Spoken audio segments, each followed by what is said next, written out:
Welcome to another episode of See Pamponda with Sagai is here. And today on the show, we are joined by an international relations researcher, a senior lecturer at Nnamdi Azikiwe University, Associate Professor Festus Onwegu.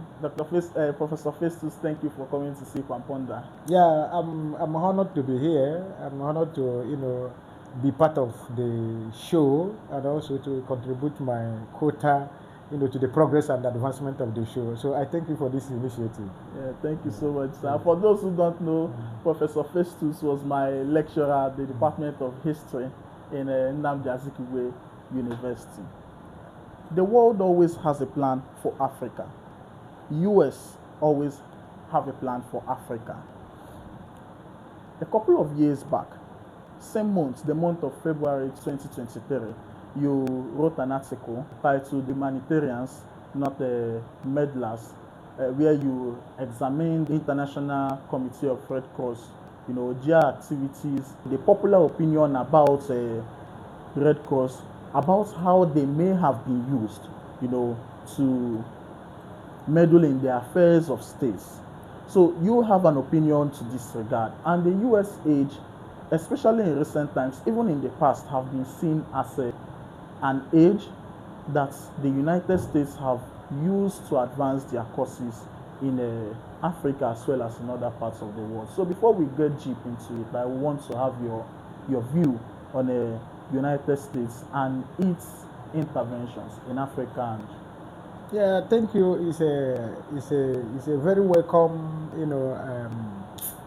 question, and I think it deserves a candid and a dispassionate reply.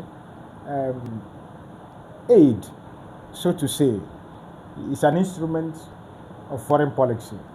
So you cannot dissociate aid from foreign policies of countries. Countries do not give aid, particularly because of it serves charity. So aid naturally is given to help, but that help, the giver will always expect something in return. And that is where the giver embedded, her interest.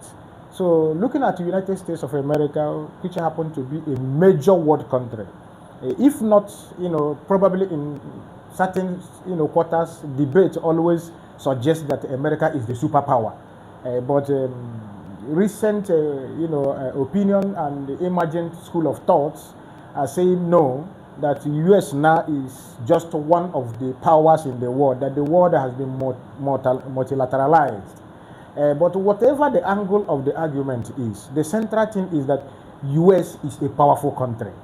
And a powerful country, analyzing the aid from a powerful country, Nigeria is in Africa, and Nigeria is a major country in Africa. In fact, it's a major, resource country in Africa.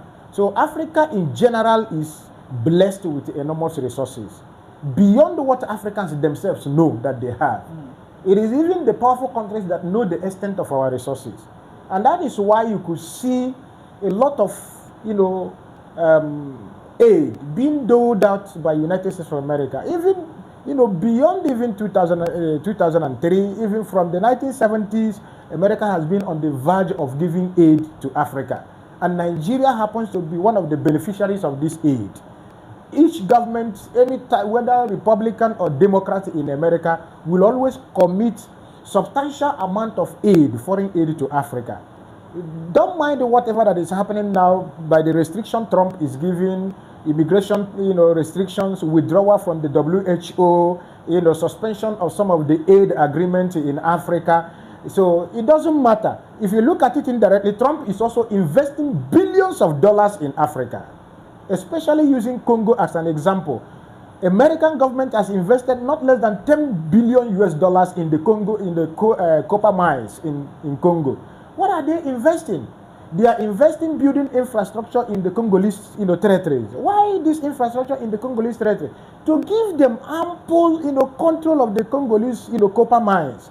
They were struggling to have a stake comparable to that of China. And that is to see that you can understand that American foreign policy to Africa, which is commonly called African policy. In American government, they call it African policy. So America's African policy to Africa had always been on the verge of securing natural resources. The democracy question that America is campaigning in Africa for almost over 50 years now, over 5 decades now, America has been on the verge of making democracy institutional in Africa. But that has never materialized. But America has made huge returns from Africa. That is to say that democracy is just a smoke screen.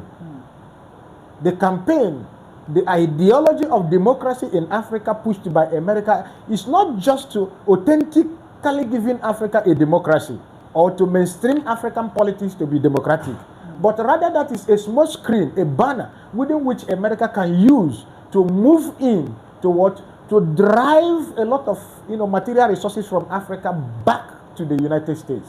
For instance, oil is a major determining factor of U.S.-Africa policy. Copper is a major determining factor of U.S.-Africa policy. Coffee is a major determining factor of U.S.-Africa policy. Gold today is a major determining factor of U.S.-Africa foreign policy.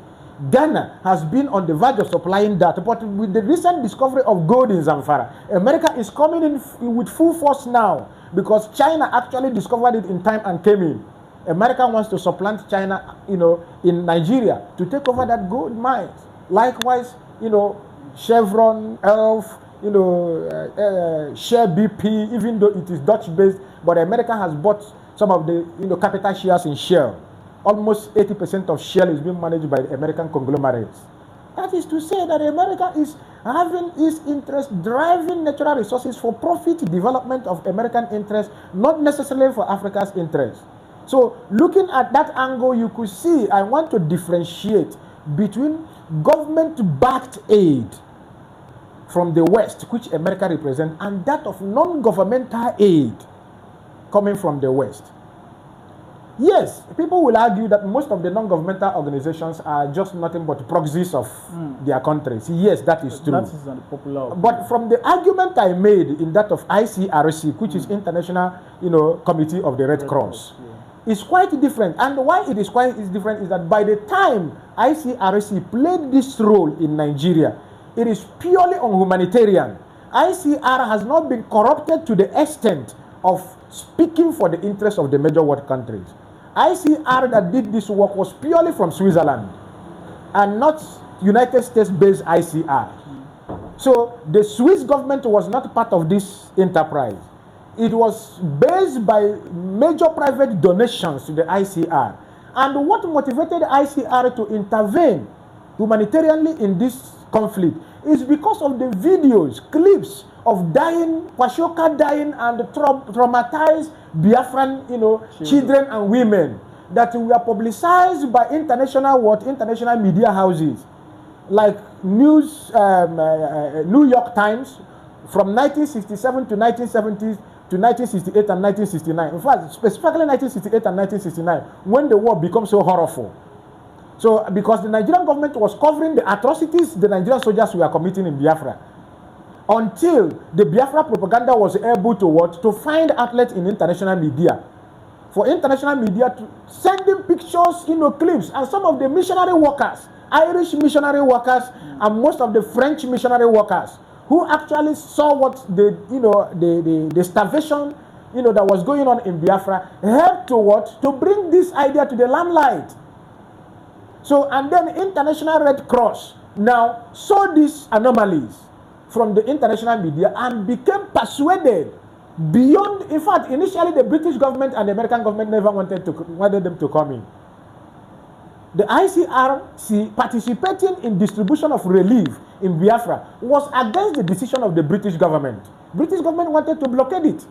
But because ICR charter that established that organization, established it in the way that it is independent and cannot be controlled by any national government. And that's why they participated. So from that point of view, we saw that while doing their work, even though the Nigerian soldiers, the Nigerian government were still bringing some stumbling blocks on their way, they banned them from having direct flight from Sao Tome and Principe. And now they move to what? To Gabon. They moved to Equatorial Guinea. Part of the places that served as their base was, Malabo and Fernando Po. They were from Fernando Po doing Airlift, and the airlift cannot be in the day, because if it is in the day, the Nigerian, carrier aircraft on the air will not destroy it. So now they were clandestinely shipping, relief materials to Biafra, particularly at Uli and Umuahia. They were dropping relief materials for the disgruntled Biafran elements, war-ravaged Biafran elements. And they were doing this. They were not having a cover to bring in arms. Rather, the arms that were claimed by the Nigerian government that were brought in by international, relief agencies were nothing but a kind of allegation to heighten and disparage, the pity the international community had already given to Biafra. They wanted to obviate that. So rather, they were not churning out, propaganda from Lagos, from Nigerian, press in Lagos, telling the world that those relief agencies were not actually relief agencies, that they were smuggling arms into Biafra. Now, if they were actually smuggling arms into Biafra, Biafra would have had enough arms to defeat the war, because their morale was high. Part of the problem why Biafra lost the war is because there were no arms.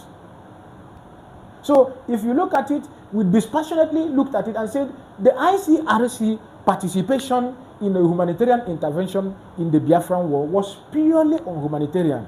It was not politically or ideologically motivated, because if it is politically motivated, they would have acted the wish of the British government, which is not to even and if it is politically motivated, most of the countries that would have backed them were backing Nigeria. They wouldn't even have shipped relief to Biafra, because shipping relief to Biafra in the first place was a violation of the interests of Britain and the United States. It was the United States that they wanted to be neutral, but rather, being neutral, they were still working with Britain. Even though the US could not supply arms to the Nigerian government as they requested. But Britain asked the US to stay away from the war. So, US now rather saw the material degradation that were going on in Biafra, but could not do anything. Why? They have to sacrifice the lives of Biafrans because of the interest of Britain. So, indirectly, you could see that the United States was pro-Nigerian. That was my argument. And for the ICRC to do this outside the interest of the major world powers, that was purely a humanitarian and altruistic activity. And that's why we could credit that to ICRC. But that does not mean that international agencies like this do not buy the idea of major world powers. What we have seen in recent times, done by the Amnesty International, Oxfam Aid, what they have been trying in Africa was to maintain the interests of their national powers. The Oxfam Aid is Britain. Amnesty International started from the United States before it gets this global outreach. You could see that Oxfam Aid is still being controlled by the British government. Anywhere British government had interest, had a special interest, the way it has its special interest is the way Oxfam Aid is going to work, whether you like it or not. Amnesty International will only complain that there are human rights violations in some countries. And those countries were countries branded by US as undemocratic countries. But there were countries that truly were undemocratic, but because they were friendly with the US, Amnesty International cannot complain anything about it. So that is where geopolitics, international politics come into play.